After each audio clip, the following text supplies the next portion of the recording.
कुछ लोग बोलते हैं कि छोटे कपड़े पहनने से ये सब चीजें होती है, रात को घूमने से ये चीजें होती है। वो 4 साल की बच्ची, बताइए कहाँ रात को घूम रही थी, क्या कपड़े उसने पहने थे, आप बताइए। मेरा एक दोस्त था लोकेश नाम का, हमेशा एक्साइटेड, रणवीर सिंह से भी ज्यादा एक्साइटेड, कि मैंने बहुत कोशिश की, मैं नहीं कर पा रहा हूं तैयारी।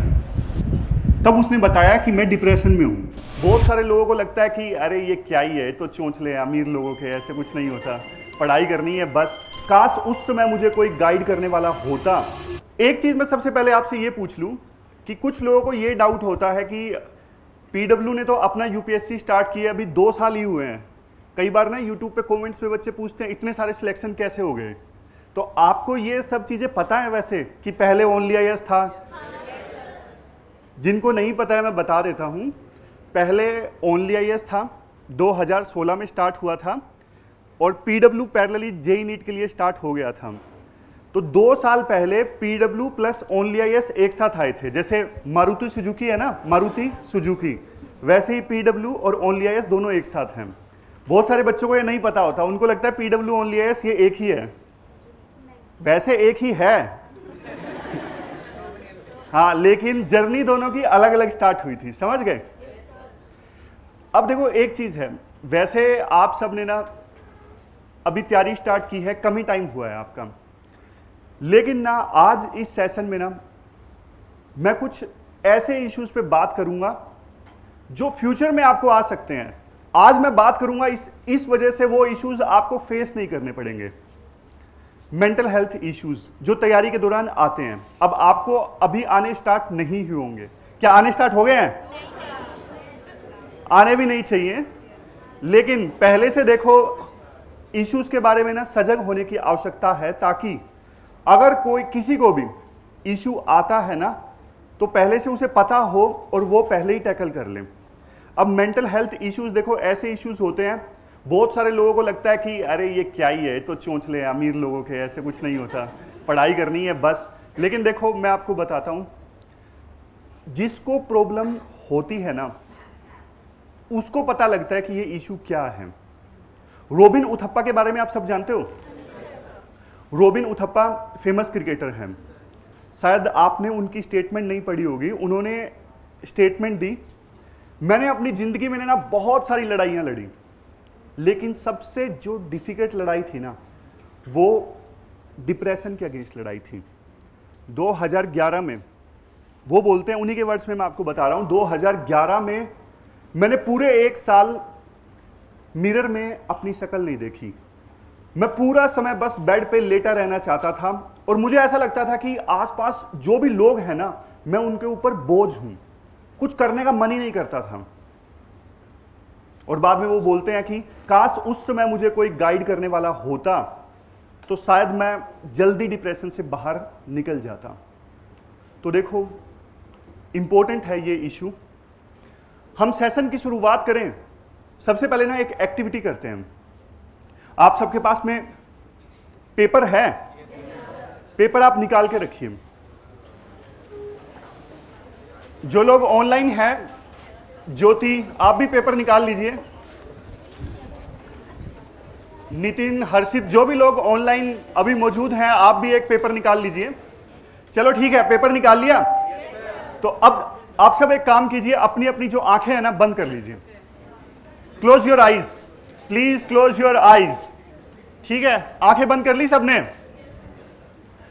देखो अभी ना मैं आपको एक चीज बोलता हूं, आपकी जिंदगी से ना फिलहाल के लिए, अभी के लिए, फिलहाल के लिए आईएएस की जो तैयारी है ना वो हटा दी गई है। मतलब या तो आपका सिलेक्शन हो चुका है, आप एज ए डीएम काम कर रहे हो, सब कुछ बढ़िया चल रहा है, मतलब आईएएस प्रिपरेशन की कोई चिंता नहीं है, ठीक है। और देखो चिंता इस चीज की भी नहीं है कि आपको पैसा कमाना है। फिलहाल के लिए 2 चीजें आप मान लीजिए, आईएएस प्रिपरेशन आपकी तैयारी से हटा दी गई और पैसा कमाने की भी चिंता नहीं है। अब आप ये विजुलाइज कीजिए, ऐसी सिचुएशन में आपका कोई पैशन, कोई हॉबी, उस समय आप क्या कर रहे होंगे? सोच के विजुलाइज कीजिए, मतलब 2 चीजें आपकी जिंदगी से हटा दी गई हैं और ऐसी सिचुएशन में आप क्या कर रहे होंगे उस समय? सोच लिया सबने? किसी का बाकी है? ठीक है, अब एक काम करते हैं, अपनी अपनी आंखें आप खोल लीजिए। आपके सामने ना पेपर है, वो पैशन, वो हॉबी आप ना अपने सामने पेपर पे रख दीजिए, लिख दीजिए अपने नाम के साथ में। लिखो यार, आप भी प्लीज लिखिए। इतना टाइम नहीं है हमारे पास, जल्दी जल्दी लिखना है। हो गया, लिख दिया? थोड़ा मतलब एक पूरी लाइन में लिखना है, ऐसा नहीं कि एक वर्ड, रीडिंग, इंटरनेट सर्फिंग, वैसा नहीं लिखना है। कम से कम एक लाइन तो होनी चाहिए। आप क्या कर रहे होंगे उस समय? थोड़ी अपनी आंसर राइटिंग की स्किल्स का भी यूज करो। और प्लीज नीचे अपना ना नाम लिख दीजिएगा। हो गया? तो ठीक है, वो पेज आप अलग कर दीजिए नोटबुक से। सर आप प्लीज थोड़ा मदद कर दीजिए कलेक्ट करने में सारे पेजेस। ये जिन्होंने छोटा छोटा पेज लिख दिया है, कितना रिसोर्सेज का ऑप्टिमाइजेशन है। एक पेज तो दे सकते थे यार। ठीक है, अभी 2-3 रिस्पॉन्स हम अच्छे अच्छे देखते हैं। किसका नंबर आएगा?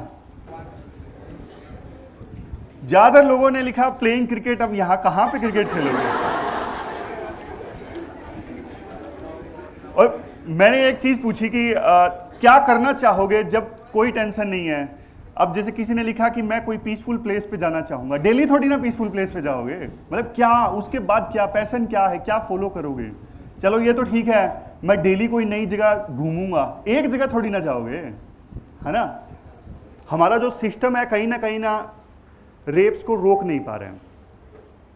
मतलब हमने कोलकाता वाला केस डिस्कस किया, उसके बाद महाराष्ट्र में जो घटना सामने आई, 4 साल की बच्ची। आप बताइए, कुछ लोग बोलते हैं कि छोटे कपड़े पहनने से ये सब चीजें होती है, रात को घूमने से ये चीजें होती है। वो 4 साल की बच्ची, बताइए कहां रात को घूम रही थी, क्या कपड़े उसने पहने थे, आप बताइए।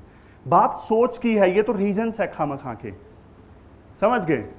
कैसे बदलेंगे इस चीज को? इस चीज को देखो, अगर बदलना है ना, कुछ लोग बोलते हैं जैसे फांसी पे लटका दो, तुरंत गोली मार दो। मुझे एक बात बताओ, डरा के कभी चीजें बदली जा सकी हैं? अभी एक बात बताओ, ट्रैफिक लॉज हैं, फाइन 5,000 10,000, लेकिन लोग देखते हैं कोई पुलिस वाला नहीं है, तुरंत भाग जाते हैं। आप ना डरा के, धमका के जड़ से चीजें नहीं खत्म कर सकते। फिर लोग क्या करेंगे? डरे हुए हैं, लेकिन जब उन्हें पता लगेगा ना यहां पे कोई देखने वाला नहीं है, फिर यही चीज करेंगे, है ना? अगर देखो चीजें बदलनी है ना, तो वैल्यू सिस्टम चेंज करना पड़ेगा। अब एक बात बताओ, आपको ना डरा के कोई पढ़ा सकता है? आपके सामने कोई बैठा है तलवार लेके, पढ़ो पढ़ो पढ़ो, जब तक देखो, मतलब किताब में अगर आप सामने रख के बैठे हो, कुछ करोगे ही नहीं, दिमाग में ही नहीं जा रहा, तो क्या फायदा? मैं आपको ना जापान का एग्जांपल देता हूं। 2 एग्जाम्पल हैं जापान के। जापान में ना 2011 में अर्थक्वेक आया था, सुनामी आई थी, आप सबको पता होगा। उसके बाद में ना बहुत सारी केस स्टडीज पब्लिश हुई, कैसे जापान में खाने की पूरी कमी, लोग हैरान परेशान, इतना बड़े ट्रामा से गुजर रहे, लेकिन फिर भी देखो, फिर भी खाने की वो लाइनों में लगे हुए, बिल्कुल डिसिप्लिन से आपस में दूसरों के साथ में खाना शेयर कर रहे। जापान में स्टार्टिंग से ही वैल्यूज इतनी बढ़िया ढंग से इनकलकेट की जाती है, रिस्पेक्ट, डिसिप्लिन, ये सब चीजें। एक और केस स्टडी पब्लिश हुई जापान से रिलेटेड। प्लेन में ना इमरजेंसी लैंडिंग होती है, इमरजेंसी लैंडिंग होती है, और इंडिया को और दूसरे देशों को जापान से कंपेयर किया गया था। जब देखो एकदम से बॉम्ब की सूचना मिली और इमरजेंसी लैंडिंग हुई, जापान में लोग उस प्लेन से निकले इतना डिसिप्लिन होके, एक एक करके, बिल्कुल एक एक करके, और शायद 1 मिनट था, 2 मिनट था, जितना भी टाइम था, 2 मिनट के अंदर अंदर पूरा प्लेन खाली हो गया। लेकिन किसी दूसरे देश में जहां पे वैल्यूज में डिसिप्लिन नहीं है, अब हर कोई देखो जल्दी निकलने की कोशिश करता है, और जल्दी निकलने की कोशिश में क्या होता है, कोई भी नहीं निकल पाता। आपने देखा है ना, ऐसी सिचुएशन में तो फिर बिल्कुल भीड़ लग जाती है, कोई निकल ही नहीं पाता, सब फंस जाते हैं। तो ये वैल्यूज हमारे समाज में कहीं ना कहीं मिसिंग है। हम सिखाते नहीं हैं। हर चीज हम लड़कियों को सिखाते हैं कि बेटा घर से बाहर ना निकलो, आजकल ऐसे केसेस हो रहे हैं। लड़कों को चीजें नहीं सिखाई जाती। लड़कियों को तो बल्कि ये सिखाया जाता है, ये काम मत करो, मर्द बनो, ऐसी चीजें सिखाई जाती हैं। मतलब शहरों में बेशक थोड़ा सा कम हो, गांव में तो आज भी बहुत सिखाया जाता है, लड़कियों की तरह मत रो। मतलब इस चीज का क्या मतलब निकलता है कि लड़कियों की तरह मत रो, मतलब क्या मतलब निकलता है इस चीज का? चूड़ियां पहन लो, चूड़ियां पहन लो का क्या मतलब होता है? मतलब लड़कियां कमजोर है, तुम चूड़ियां पहन लो क्योंकि तुमने कमजोरी दिखाई है। कुछ लोग बोलते हैं कि सिर्फ रेप जो होता है ना सिर्फ सेक्सुअल एक्ट है। सिर्फ सेक्सुअल एक्ट नहीं होता। अगर आप फंडामेंटल्स में जाओगे ना, स्टार्टिंग से ही जो पैट्रियार्की देखने को मिलती है समाज में, वुमेन को ऑब्जेक्टिफाई किया जाता है। ऑब्जेक्टिफाई मतलब क्या है? आप एडवर्टाइजमेंट्स में देखिए, घटिया से घटिया प्रोडक्ट है, लेकिन एक किसी फीमेल एक्ट्रेस को लाया जाता है सिर्फ और सिर्फ प्रोडक्ट्स को बेचने के लिए। तो कहीं ना कहीं देखो, शुरुआत से ही ये सोच बच्चों में आ जाती है, धीरे धीरे वो बड़े होते हैं कि वुमेन तो सेकेंडरी है, उनको यूज किया जा सकता है। तो ये जो सोच है ना, जैसे निर्भया वाला केस था, निर्भया वाले केस में क्या, जो मुकेश कुमार था उसका इंटरव्यू लिया बीबीसी ने, उसने तो अपने इंटरव्यू में साफ साफ बोला कि उनको सबक सिखाना जरूरी था और करैक्टर पे सवाल उठाए जाते हैं। 22 अगस्त 2016 को क्या हुआ था? 22 अगस्त 2016 को डेली न्यूज़पेपर डिस्कशन की मैंने शुरुआत की थी। अगर आप YouTube पे देखोगे ना, तो पहला जो न्यूज़पेपर वाला वीडियो था उसमें मैंने यमन का इशू डिस्कस किया था। यमन में जो सिविल वार उस समय चल रहा था, और बहुत बड़ी आयरनी है कि आज भी यमन में सिचुएशन ठीक नहीं हुई है।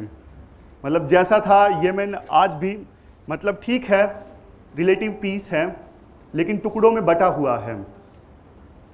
और देखो, जब 8 साल पहले शुरुआत की थी ना, तो उस समय कुछ गाइडेंस वगैरह नहीं थी। मतलब इवन ये भी नहीं पता था कि कैसे वीडियो बनाते हैं, कैसे ये सब करना है, रिकॉर्ड कैसे करना है। उस समय जियो आया नहीं था, मतलब जियो के आने से पहले की बात है। इंटरनेट की स्पीड इतनी ज़्यादा नहीं थी, और गूगल पे ना सर्च करते थे ऐसे कि how to make educational videos, और जो रिकमेंडेशंस आते थे ना, तो उस समय वो रिकमेंडेशंस होते थे, मतलब अपने देश के नहीं होते थे, यूएस के होंगे कि ऐसे ऐसे कर लो, कोई कैमेटेशिया सॉफ्टवेयर होता है, उसकी हेल्प से आप वीडियोस बना सकते हो। तो मैंने स्टार्ट किया शुरुआत में बनाना, और बहुत ख़राब आवाज़ आती थी। मतलब आज भी आप देखोगे ना 22 अगस्त 2016 वाली वीडियो, उसमें वॉइस की क्वालिटी बहुत ख़राब है। तो बच्चों ने बोलना स्टार्ट किया स्टार्टिंग से कि सर आवाज़ ठीक करो, आवाज़ ठीक करो। फिर नहीं समझ में आता था, कोई बताने वाला नहीं था कि कैसे आवाज़ की क्वालिटी ठीक करें, क्या कर सकते हैं ऐसा। फिर किसी ने बोला कि मतलब इंटरनेट पे ही कि सर आप वो वाला माइक खरीद लीजिए। मुझे आज भी याद है, उस समय तो देखो एस्पायरेंट था, पैसे उधार लेके माइक आया था, स्नोवाल का माइक था, शायद 5000 का माइक था, तो वो परचेज किया था। अब उस समय देखो कितना बड़ा मैं बेवकूफ़ था, मैंने माइक परचेज किया, लेकिन ना सॉफ्टवेयर में वो सिलेक्ट नहीं किया। सॉफ्टवेयर में ना 2 ऑप्शंस आते हैं, आप कौन सा माइक चूज करना चाहते हो अपनी वॉइस को रिकॉर्ड करने के लिए। जो माइक एक्सटर्नली लगाया गया, क्या आप वो सिलेक्ट करना चाहते हो, या फिर जो ऑलरेडी लैपटॉप में या फिर कंप्यूटर में जो माइक होता है उससे आपकी आवाज़ आए। अब मैंने माइक तो परचेज कर लिया, लेकिन उससे आवाज़ ठीक नहीं हुई क्योंकि मैंने सिलेक्ट ही नहीं किया था। 10-15 दिन ऐसे ही चलता रहा। मुझे लगा यार ये सस्ता माइक है 5000 वाला, मतलब कुछ और ज़्यादा महंगा परचेज करना पड़ेगा। मैंने अमेजोन पे देखा उस समय, तो मतलब कोई माइक 25,000 का, कोई 30,000 का। लेकिन बाद में ऐसे ही हिट एंड ट्रायल से एक्सप्लोर कर रहे थे कि कम से कम इसको थोड़ी सी इंप्रूव कर लें, तब वो ऑप्शन दिखा कि हाँ ये माइक मतलब सिलेक्ट करना होता है। तब एकदम से वॉइस बहुत क्लियर आई, मुझे लगा यार खजाना मिल गया है, तो मतलब पता ही नहीं था। तो देखो यहाँ से जर्नी स्टार्ट हुई थी, और शुरुआत में तो बहुत सालों तक मैंने अपना फेस भी नहीं दिखाया था, क्योंकि मैं खुद राजेंद्र नगर में ही तैयारी करता था।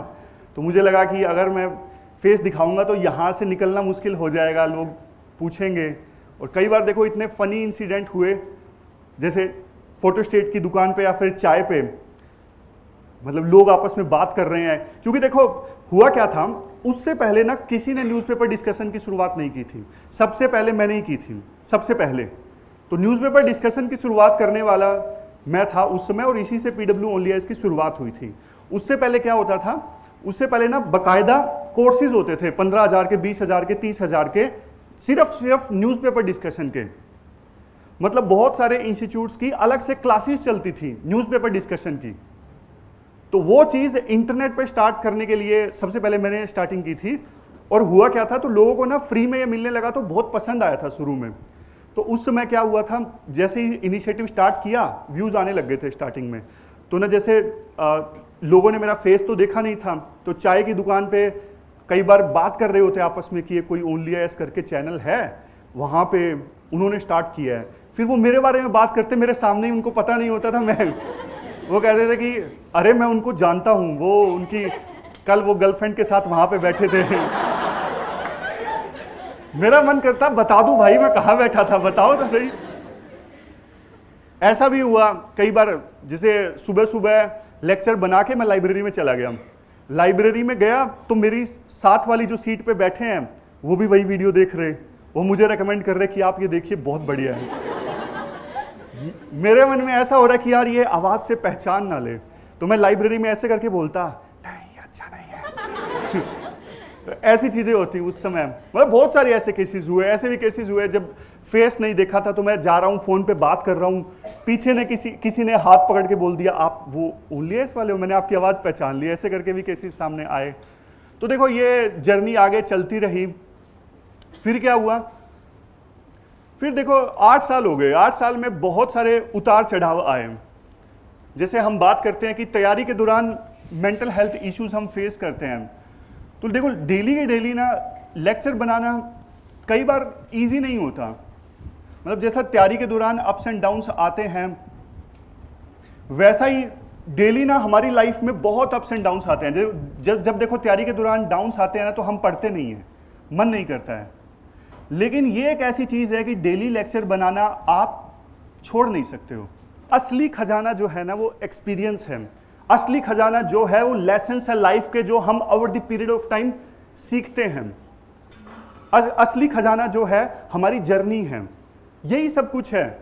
अब कुछ लोगों का ना एक वो होता है कि मुझे 100 करोड़ कमाना है। चलो पैसा देखो होना चाहिए लाइफ में, पैसे के बिना मतलब आप बेसिक नेसेसिटीज भी पूरा नहीं कर पाओगे। लेकिन एक बात बताओ, 50 करोड़ क्यों नहीं, 100 करोड़ क्यों? एक लेवल के बाद तो वो सिर्फ नंबर है ना। मतलब आपकी बेसिक नेसेसिटीज पूरी हो गई, आपने कार लेनी है वो सब ले लिया, उसके बाद 100 करोड़ हो, 200 करोड़ हो, 300 करोड़ हो, 400 करोड़ हो, वो सिर्फ एक नंबर है। लेकिन जो लाइफ अभी हम जी रहे हैं ना, जो हम एक्सपीरियंस कर रहे हैं चीजों को, वो सब कुछ है। यही चीज बाद में याद आती है और यही हमारी लाइफ है। जब बाद में देखो डेथ बेड पे होते हैं ना, तब हमें बहुत सारी चीजें रियलाइज होती हैं कि यार मैंने मतलब क्या कर लिया, क्या खोया मैंने। अभी ना कई बार कुछ वीडियोस आपने देखे होंगे, जो लोग 60s में हैं, 70s में हैं, 80s में हैं, तो उनके ना इंटरव्यूज होते हैं, उनसे पूछा जाता है कि आपका ना इस एज में रिग्रेट क्या है, मतलब आप क्या कर सकते थे आपने नहीं किया। वो यूं बोलते थे कि देखो मेरी लाइफ ना सिर्फ एक कॉमन बन के रह गई। कॉमन मतलब आप देखिए कॉमन मैन की लाइफ कैसे होती है, थोड़ी पढ़ाई करो, एक जॉब लग जाएगी, उसके बाद शादी होगी, उसके बाद चुन्नू मुन्नू होंगे, सबके साथ होगा, बस ऐसे लाइफ चलती रहेगी। फिर एक घर बनाएंगे, अपना प्यारा सा घर बनाएंगे, उसमें फर्नीचर भरेंगे। यही लाइफ मतलब लोग जी रहे हैं। उन्हीं का यही रिग्रेट था कि मुझे मौका दिया जाए तो मैं दोबारा ऐसी लाइफ नहीं जीना चाहूंगा। मैं कैसी लाइफ जीना चाहूंगा जो आपने अपना पैशन लिखा था। इसीलिए मैंने शुरुआत में आपसे वो लिखवाया था कि अगर आपको आईएएस प्रिपरेशन की चिंता नहीं है तो कैसी लाइफ आप जीना चाहोगे। अब मुझे आप एक क्वेश्चन का आंसर दीजिए, क्या आप डेली लाइफ में 15 मिनट नहीं निकाल सकते अपने पैशन को पूरा करने के लिए? आधा घंटा नहीं निकाल सकते? क्या इससे आपकी आईएएस की प्रिपरेशन जो है वो खराब हो जाएगी? आंसर बिग नो है, बहुत बड़ा नो है। 15 मिनट, आधा घंटा आप अपने पैशन को दोगे, आप अपने हॉबी को दोगे, बल्कि आपकी प्रोडक्टिविटी इंप्रूव होगी। जब देखो मैंने तैयारी स्टार्ट की थी ना, शुरू में मुझे लगता था यार 1 मिनट भी खराब नहीं होना चाहिए। मतलब 1 मिनट भी, चलते चलते भी फोन हाथ में ले रखा है, और जैसे क्लास का वेट कर रहे हैं, बाहर खड़े हैं, उस समय भी न्यूज़पेपर पढ़ रहे हैं, खाना खा रहे हैं, खाना खाते वक्त भी पेपर पलट रहे हैं, 1 मिनट भी खराब ना हो जाए। उस समय ऐसी सोच थी।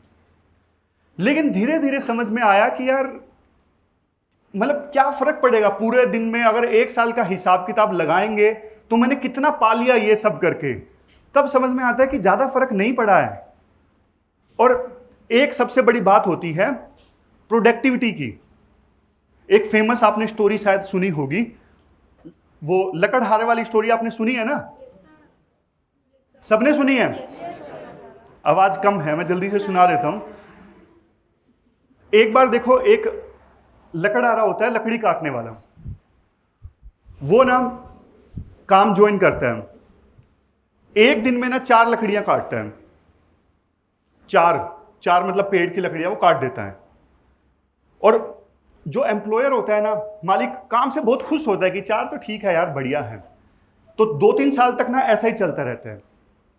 फिर ना एक दूसरा लकड़हारा ज्वाइन करता है। वो क्या करता है, वो एक दिन में ना 6 पेड़ की लकड़ियां काट दें, एक दिन में। जो पुराना लकड़हारा था वो तो यार कंपटीशन में आ गया भाई कि यार मैंने इतने साल से काम कर रहा हूं, ये आज का लड़का है और ये मेरे से ज्यादा काम, ज्यादा प्रोडक्टिविटी कैसे ला रहा है, ज्यादा रिजल्ट कैसे ला रहा है। तो उसने क्या किया, उसने बल्कि ना और ज्यादा काम करना स्टार्ट कर दिया, लंच में भी काम करना स्टार्ट कर दिया। वो नया जो लड़का आया वो तो रेस्ट करे प्रॉपर, लंच में काम ना करे, कम काम करे, बीच बीच में ब्रेक ले ले, चाय ब्रेक, सुट्टा ब्रेक, समझ गए। लेकिन देखो फिर भी ना वो ज्यादा नहीं काट, किसी दिन 5 पेड़ की लकड़ियां उसने काट दी, लेकिन आगे नहीं निकल पाया। तो ना एक दिन उसने अपने एम्प्लॉयर को जाके बोला कि देखो, मतलब मुझे इस चीज का ना बहुत गिल्ट आ रहा है, मुझे दुख हो रहा है कि नया लड़का आया है सेम वेजेस पे, वो मेरे से ज्यादा रिजल्ट दे रहा है, मैं इतने साल से आपके यहाँ पे काम कर रहा हूं, बल्कि मेरे वेजेस उससे ज्यादा हैं और मैं उससे कम रिजल्ट ला के दे रहा हूं। तो ना एम्प्लॉयर ने एक ही बात बोली, मुझे एक बात बताओ, तुमने लास्ट टाइम कुल्हाड़ी की धार कब तेज की थी? तो उसको समझ में आ गया, बात देखो टाइम की नहीं है, बात यह है कि आप जितना टाइम दे रहे हो वो कितना एफिशिएंटली दे रहे हो। समझ गए? समझ आ गई सबको बात?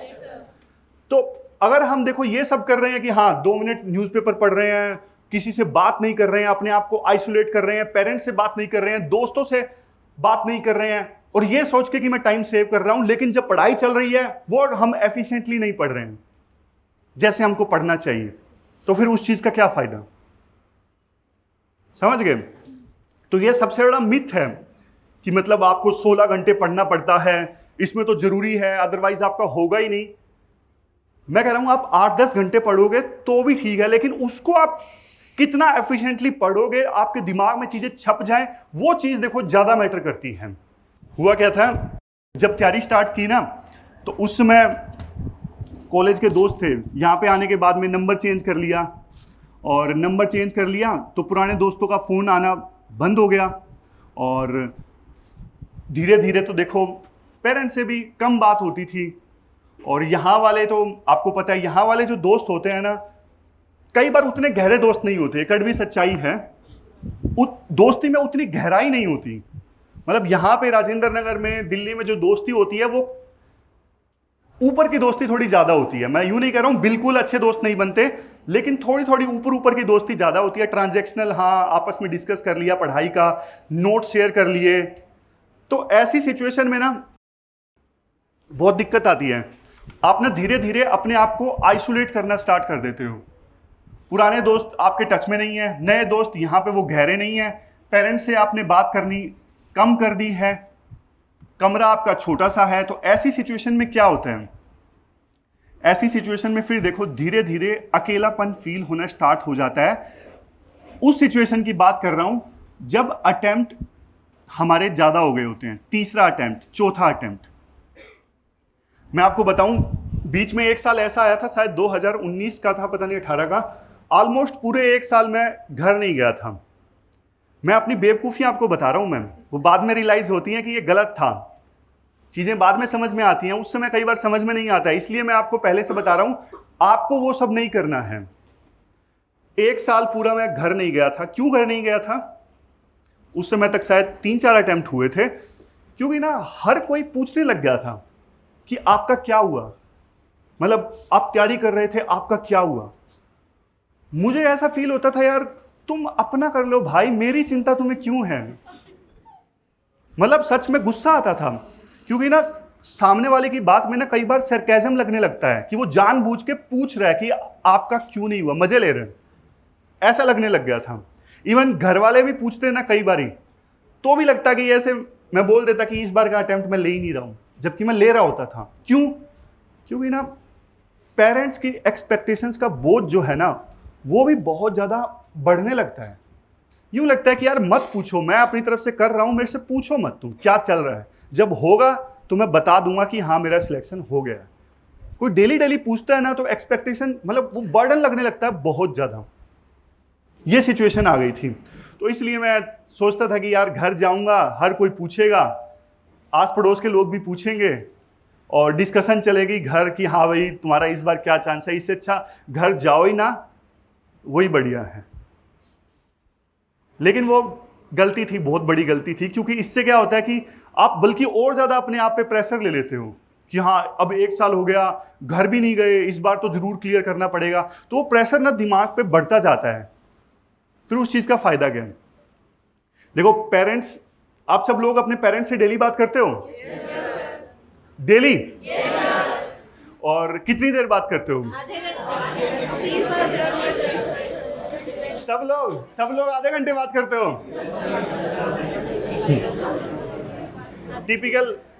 टिपिकल इंडियन फैमिलीज में मैं आपको बताऊं, फादर के साथ कई बार कम बात होती है।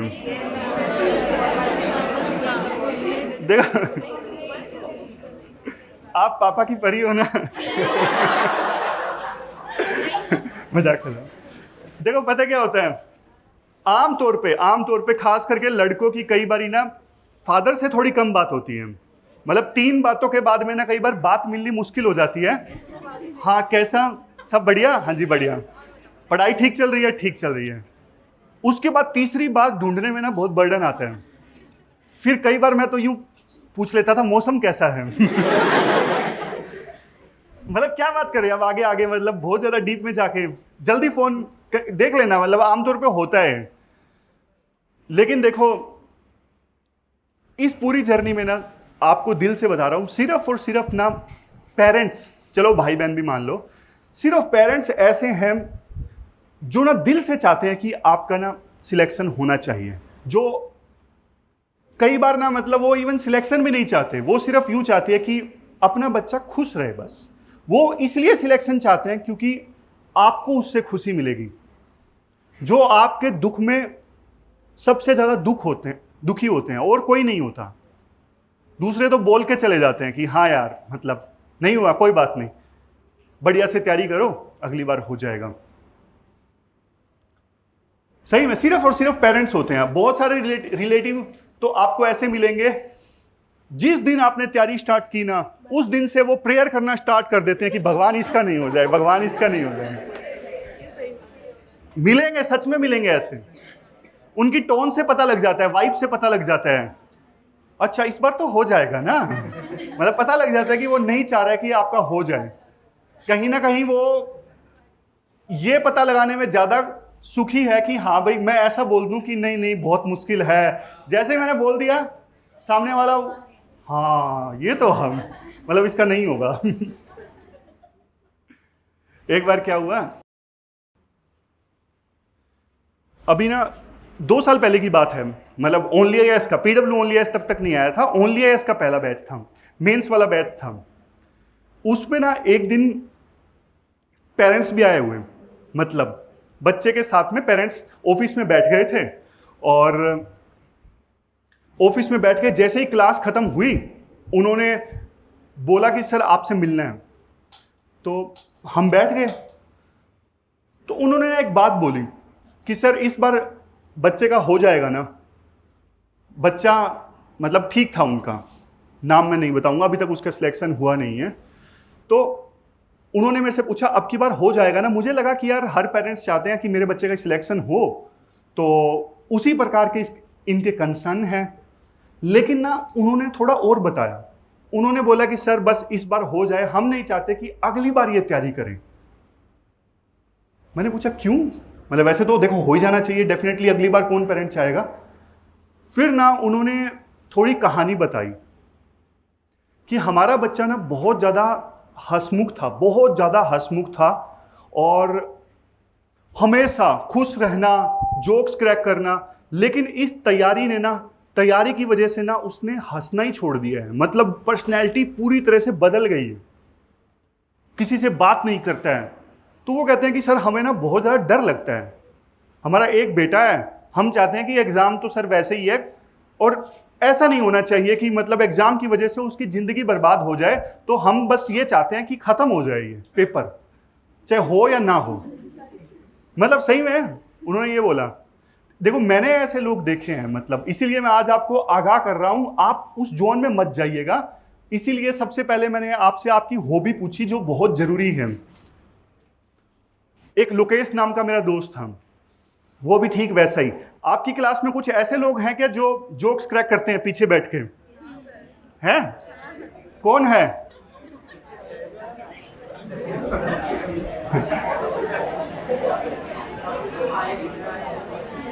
ठीक है, ऐसा ही मेरा एक दोस्त था लोकेश नाम का।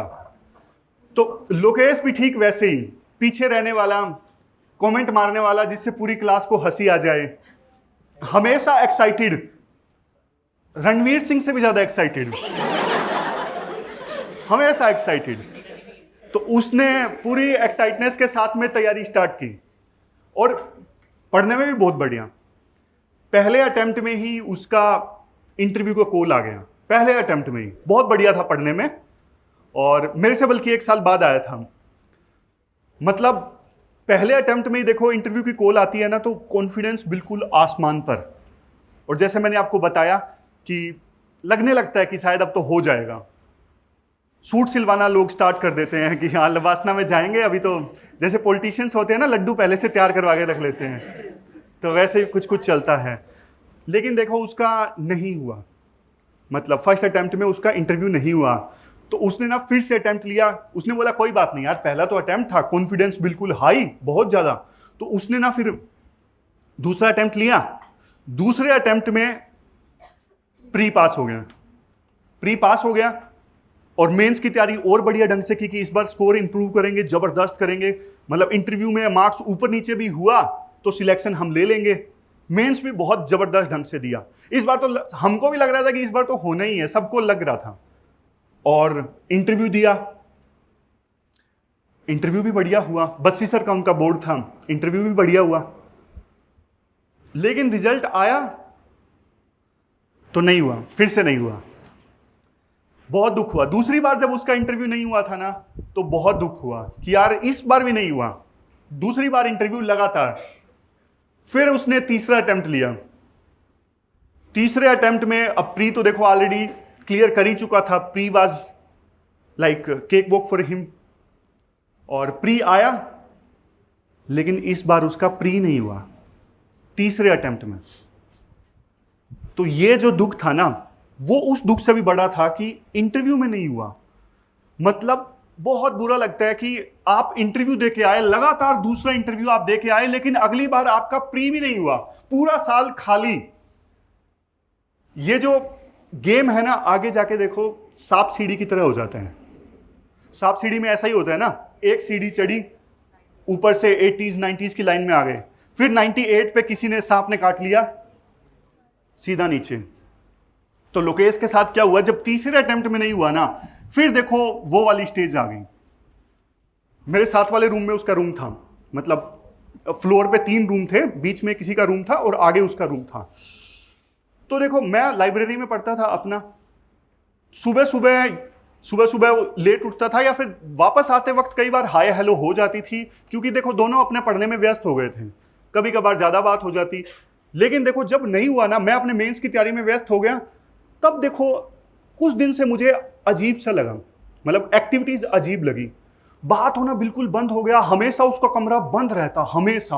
पहले वो आ जाता, पूछ लेता, चीजें डिस्कस कर लेता, हंसी मजाक वाला लड़का था, मैंने बोला ना, बिल्कुल लास्ट में जो लोग बैठते हैं हमेशा एक्साइटेड, हमेशा जोक्स क्रैक करने वाला, लेकिन वो दिखना ही बंद हो गया, उसका दरवाजा हमेशा बंद। मतलब ऐसा लग रहा कि वो रहता ही नहीं है यहां पे, बिल्कुल ही।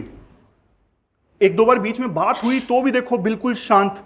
कुछ उसे बोलूं कि हाँ यार पढ़ो यार बढ़िया, मतलब अच्छे से पढ़ो भाई, कुछ नहीं होता, हो जाएगा, बस सिंपल, ऐसे सिंपल, मतलब चुप। पहले कभी कभार साथ में मिलके खाना खाना चले जाते थे बाहर, कभी कुछ ऐसी नॉर्मल जो एक्टिविटी होती हैं वो कर लिया करते थे, लेकिन बाद में उसका इंटरेस्ट खत्म, बिल्कुल खत्म, कुछ नहीं। घर भी बात करता तो करता, नहीं तो नहीं करता। लेकिन देखो चूंकि वो थोड़ा एक्सट्रोवर्ट था, एक बार जब मैंने उससे फिर से बात की कि भाई अपनी जिंदगी स्टार्ट करो फिर से, तब उसने बताया कि मैंने बहुत कोशिश की, मैं नहीं कर पा रहा हूं तैयारी। तब उसने बताया कि मैं डिप्रेशन में हूं। ये तो देखो वो एक्सट्रोवर्ट था, जब उसने बता दिया। डिप्रेशन बताऊं मैं आपको क्या होता है? डिप्रेशन ये होता है कि जब आपको पता है तैयारी करनी है, सिलेक्शन लेना है, ये लक्ष्मीकांत है, ये स्पेक्ट्रम है, ये पढ़नी है, टाइम वेस्ट हो रहा है, लेकिन फिर भी आप नहीं कर रहे हो, कुछ भी नहीं कर रहे हो, आपका बेड से उठने का मन नहीं कर रहा है, कुछ भी करने का मन नहीं कर रहा है, तो इसे बोलते हैं डिप्रेशन। तो उसने मुझे बोला कि मैं डिप्रेशन में हूं। तो अब मैं तो देखो डॉक्टर तो हूं नहीं, मैं तो समझा सकता हूं। मैंने उसको बोला, लेकिन हम गए थे एक साइकोलॉजिस्ट के पास में, साइकेट्रिस्ट के पास में, दोनों। जो कौन करता है काउंसलिंग, कौन करता है? हाँ, तो हम गए थे और हमने पूरा ये बताया। आपको एक इंटरेस्टिंग फैक्ट बताता हूं। Institute of human behaviour and allied science करके कुछ है ना इंस्टीट्यूट, तो उसमें एक डॉक्टर हैं, उन्होंने बोला कि आजकल सबसे ज्यादा जो मेंटल हेल्थ के केसेस सामने आ रहे हैं ना, वो यूपीएससी एस्पायरेंट्स के सामने आ रहे हैं। तो हम जिसके पास में गए थे, उन्होंने पूरी बात सुनी, उन्होंने अपने ढंग से समझाया कि क्या ये है, मतलब सिर्फ एग्जाम तो है, और किसी चीज में आपका पैशन है, घर में कितनी देर बात करते हो, वो ऐसे टाइप के क्वेश्चंस उन्होंने पूछे। बाद में उनके कई सारे सेशन लगे थे, लेकिन ऑलमोस्ट देखो 3 महीने उनके लगे थे, जब वो दोबारा से उस स्टेट में आस के कि उन्होंने फिर से तैयारी स्टार्ट की, मतलब फिर से वो दिखना स्टार्ट हो गए थे पहले की तरह, कि डिस्कस करना उन्होंने स्टार्ट कर दिया कि इस बार दोबारा से क्या अलग कर सकते हैं, कौन सा सोर्स ऐड करना चाहिए, कहां पे मिस्टेक्स को कैसे फाइंड आउट किया जाए, ये क्वेश्चंस कैसे सोल्व करते हो तुम। वो डिस्कशंस दोबारा होनी स्टार्ट हुई 3 महीने बाद। 3 महीने तक तो उनके सेशंस चलते रहे। तो देखो, इसीलिए मैं बोलना चाहता हूं, आपके पास में भी ना एक दोस्त तो जरूर ऐसा होना चाहिए जिसके साथ ना, जो आपको जज ना करे। दुनिया क्या है, जज बहुत करती है। एक दोस्त कम से कम आपका ना ऐसा जरूर होना चाहिए, जो जैसे आप हो ना वैसे का वैसा स्वीकार करे कि हाँ यार मुझे तुम पसंद हो, जैसे भी तुम हो, जो भी तुम्हारे में कमियां हैं, उसको आप अपनी बात बता सको, खुल के बता सको आप कैसा फील कर रहे हो। अदरवाइज क्या होता है कि हमारे दोस्त नहीं होते ना, हम ट्रू फीलिंग्स अपनी बाहर नहीं ला पाते कि आज मुझे कैसा फील हो रहा है। हमें लगता है कि यार सामने वाला मजाक उड़ाएगा मेरा, होता क्या नहीं होता? तो इस सोच के साथ में ना कि सामने वाला हमारा मजाक उड़ाएगा, हम उसको कभी ढंग से चीजें बता ही नहीं पाते कि वो कैसा, हम कैसा सोच रहे हैं, बता नहीं पाते। तो अंदर ही अंदर देखो वो जो फीलिंग्स है ना, वो एक्यूमुलेट होती जाती हैं, एक्यूमुलेट होती जाती हैं, और उसी का नतीजा होता है डिप्रेशन। तो ये स्टेज आप कभी मत लाने देना। अपने विचारों को अपने दोस्तों के सामने, पेरेंट्स के सामने हमेशा खुल के जाहिर करना कि आपको कैसा लग रहा है, कैसी फीलिंग्स हैं, और हमेशा ब्रेक जरूर लेना। संडे को सेकंड हाफ में ले लेना, कभी भी, मतलब जो भी आपके शेड्यूल के हिसाब से ना ब्रेक जरूर लेना, जिसमें 3-4 घंटे तक आप कुछ ना करो। जो आपको पसंद है वो करो। किसी को मूवीज देखना पसंद है तो मूवी देखो, क्रिकेट खेलना पसंद है तो क्रिकेट खेलो, किसी को घूमना पसंद है तो दिल्ली में भी बहुत सारी जगह है, दिल्ली में घूम लो। ये चीज देखो आपको करनी है। और एक चीज है मेडिटेशन। आप में से कितने लोग मेडिटेशन करते हैं? करते हो आप? सिखाओगे बाकियों को? आता नहीं है तो कैसे करते हो?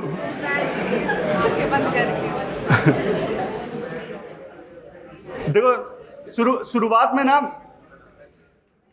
शुरुआत में कोई मुझे बोलता ना मेडिटेशन, जैसा आप सबको लग रहा है ना बाकी लोगों को जिन्होंने हाथ खड़ा नहीं किया, तो मुझे भी वैसी फीलिंग आती थी, ये मेडिटेशन क्या होता है। मतलब ये तो वैसे ही होता है, टाइम पास लोगों का, ऐसे टाइम पास करते हैं लोग। लेकिन जब देखो मैंने किया ना, तो मुझे रियलाइज हुआ यार ये तो मतलब बहुत स्ट्रॉन्ग लोगों का काम है। मैं कोई लल्लू पंजू नहीं कर सकता मेडिटेशन, सही में बता रहा हूं मैं। मतलब पहले यूं लगता था कि वी आर कूल, ये मेडिटेशन तो ऐसे ही मतलब बेकार है, तो कुछ नहीं है, ये जो ब्रेव लोग होते हैं, कूल लोग होते हैं, उनका काम नहीं है। बाद में समझ में आया ये तो मतलब जो लोग बहुत मेंटली स्ट्रॉन्ग है वो कर पाते हैं मेडिटेशन, और हर कोई कर भी नहीं पाता है। मेडिटेशन में क्या होता है मैं आपको बताता हूं, फीलिंग आपको बताता हूं। देखो हमारा जो मन है ना, मन हमारा क्या है, बहुत शैतान होता है, हमेशा इधर से उधर कूदता रहता है, बंदर की तरह चंचल होता है, एक विचार से दूसरे विचार, दूसरे विचार से तीसरे विचार। और अगर देखो वो विचार नेगेटिव होना तो बहुत बेकार लगता है, फिर वो एंजाइटी, वो सब चीजें होने लगती हैं। लेकिन अगर ऐसा हो कि हम उस बंदर को कंट्रोल कर लें कि भाई इस पेड़ पे टिक के बैठ जा, कुछ नहीं करना तुझे, शांत हो जा। मतलब माइंड में ना आंख बंद करोगे, आप आंखें बंद करोगे तो सिर्फ आप जो आपकी धड़कन है ना, हार्ट बीट है, सिर्फ उसे महसूस करोगे और कुछ नहीं करोगे आंखें बंद करके। शुरू में आपका माइंड डाइवर्ट होगा, इधर से उधर जाने की कोशिश करेगा, प्रिया ने मुझे क्या बोल दिया, मैं उससे बदला लूंगा। शुरू में ये चीजें आएंगी, लेकिन प्रिया, शीतल, निशा, मनीषा सबको साइड में रख के आप सिर्फ अपनी हार्ट बीट को महसूस करोगे, सिर्फ और सिर्फ हार्ट बीट को महसूस करोगे, दिल धड़क रहा है। फिर देखो जो फीलिंग आती है ना, जो मतलब फ्रेशनेस आती है, कंसंट्रेशन, 10 मिनट आप मेडिटेशन करोगे, उसके बाद जो फोकस आएगा ना, वो आप खुद महसूस करोगे। आप ना एक बार मेरे कहने से ना मेडिटेशन ट्राई करके देखिएगा, जरूर ट्राई करके देखिएगा। ये देखो वही चीज है जो मैं बोल रहा था ना, कुल्हाड़ी की धार तेज करो। ये 10 मिनट का, 15 मिनट का, 20 मिनट का जो मेडिटेशन है ना, आपकी पढ़ाई में आपकी एफिशिएंसी को, प्रोडक्टिविटी को बहुत ज्यादा इंक्रीज कर देगा। एक इशू है कंपैरिजन का, सबसे बड़ा मेंटल डिजीज है, सही बताऊं तो कंपैरिजन। जब देखो हम तैयारी स्टार्ट करते हैं ना, कई बार देखो वक्त लगता है, 2 अटेम्प्ट हो गए, 3 अटेम्प्ट हो गए, लगने नहीं चाहिए। मतलब कोशिश यही होनी चाहिए कि फर्स्ट अटेम्प्ट में किसी भी कीमत पे बस हो जाए, उसके बाद आप अपना प्लान बी ज्वाइन करना स्टार्ट करो, प्लान बी पे काम करना स्टार्ट करो। लेकिन कई बार देखो वक्त लग जाता है। अब होता क्या है, 3 अटेम्प्ट हो गए, 4 अटेम्प्ट हो गए, तो ऐसी सिचुएशन में ना आपको पता लगता है कि आपका एक कॉलेज का दोस्त था, अब उसका गूगल में 1 करोड़ का पैकेज लग गया। आपको पता लगता है कि आपके 10th में ना आपके साथ एक लड़की थी मोनिका, उसकी शादी हो गई, नहीं पता लगता है। और फिर आप देखते हो कि यार उसका 1 करोड़ का पैकेज लग गया और मेरी जेब में 1000 रुपये भी नहीं है। फिर पता लगता है कि कॉलेज में, ये स्कूल में जो दोस्त थे उनकी शादियां हो रही हैं, फिर धीरे धीरे उनके बच्चों की भी खबरें आने लगती हैं। और आप देखते हो मिरर में दिखता है कि यार मेरे तो बाल भी जा रहे हैं, पता लगे शादी होगी भी नहीं। तो ऐसी सिचुएशन में देखो बहुत डर लगने लगता है कि यार क्या होगा। तो ऐसी सिचुएशन में सेल्फ डाउट आने लगते हैं। बार बार लोग आपसे पूछते हैं कि यार सब तो आगे बढ़ रहे हैं अपनी जिंदगी में, तुम क्या कर रहे हो। तो फिर सेल्फ डाउट आने लगते हैं कि यार मेरा सच में यूपीएससी होगा भी सही। बीच में देखो मॉक में कम मार्क्स आ गए, तो आपको ना सेल्फ वर्थ पे डाउट आने लगता है कि यूपीएससी मेरे लिए बना भी है क्या नहीं बना है।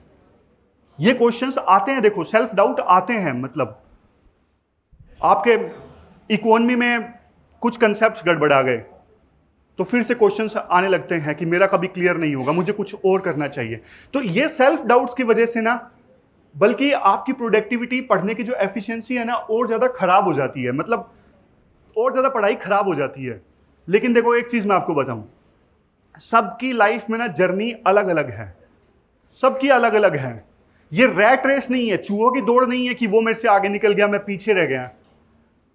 बात यह है, लाइफ में एक चीज मैटर करती है, सबसे बड़ी चीज जो है सुकून, पीस, सेटिस्फैक्शन। ये चीज सबसे ज्यादा मैटर करती है।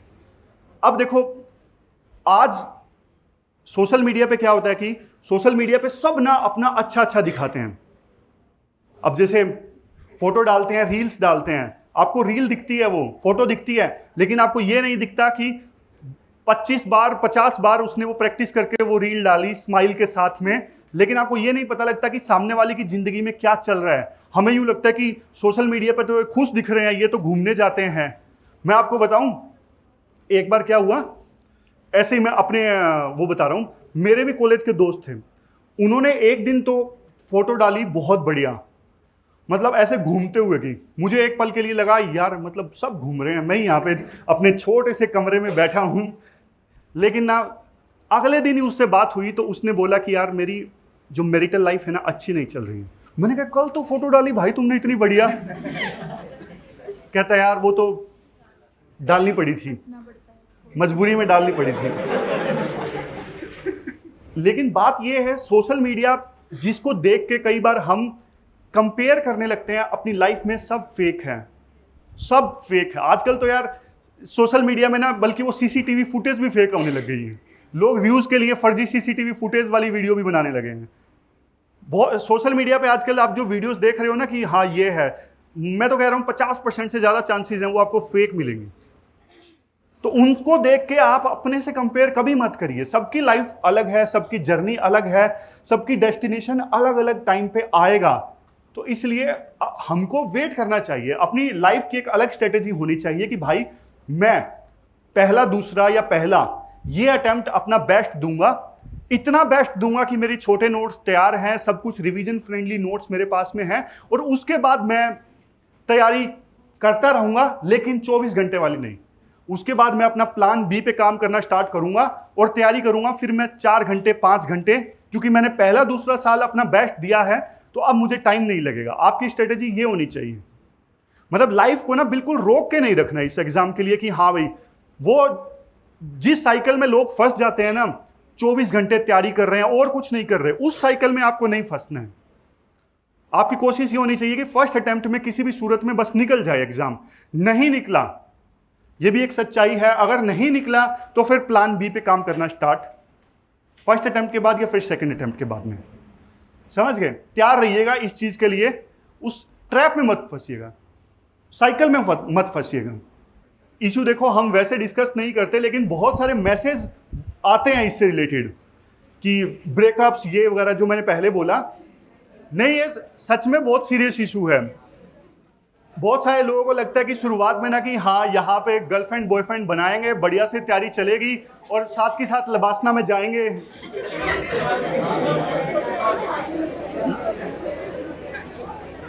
लेकिन देखो ऐसा ना होता नहीं है, बिल्कुल भी नहीं होता है। मैं बताऊं आपको, जब मैं तैयारी कर रहा था उस समय भी और बाद में भी जब मैसेजेस आते हैं, होता क्या है,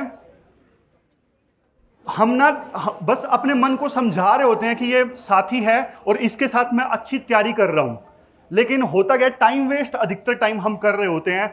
कई बार मैं देखता हूं यहाँ पे राजेंद्र नगर में भी पूरा पूरा दिन आपस में कपल्स बैठे रहते हैं, घर बोलते हैं कि आज तो बहुत अच्छी तैयारी हुई, लेकिन कुछ नहीं चल रहा। मतलब सिंपली टाइम वेस्ट है। और एक और चीज बताता हूं, ये जो थॉट है ना कि हाँ भाई साथ में लबासना जाएंगे, बहुत कम जो रिलेशनशिप्स है ना वो सफल हो पाती है, बहुत ही कम।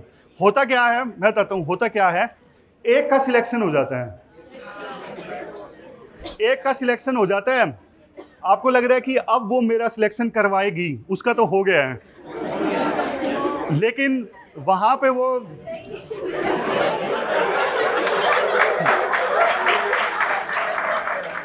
और तब आपको फील आती है कि यार मेरे साथ तो धोखा हो गया है।